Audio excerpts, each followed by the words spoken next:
பிறவி கர்மாவை பொறுத்தது. பிராப்த கர்மா, ஆகமிய கர்மா, சஞ்சித கர்மா என்று சொல்லக்கூடிய முன்வினை கர்மா, நம்முடைய முன்னோர்கள் செய்த கர்மா, இப்பிறவியில் நாம் செய்த கர்மா, இதையெல்லாம் தீர்க்கக்கூடிய சக்தி சனீஸ்வர பகவானுக்கு மட்டுமே உண்டு. ஸோ அந்த எண்களை பயன்படுத்தும் பொழுது நம்முடைய வாழ்க்கையும் ஒரு நல்ல அங்கீகாரத்தை தருகிறது. அடுத்து சொத்து சேர்க்கைக்கான எண் 8, 10, 12, 22, 29, 32.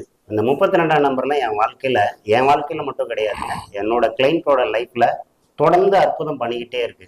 ஒரு சாதனைக்கு செல்லக்கூடிய மனிதன் சோதனைக்கு ஆளான காலத்தில் என்ன சொல்றதுங்க, அதாவது இறைவன் வந்து கையேந்தி காப்பாத்திக்கிட்டாரு அப்படின்னு சொல்லுவோம்ல, அந்த மாதிரி ஒரு அற்புதமான எண் 32.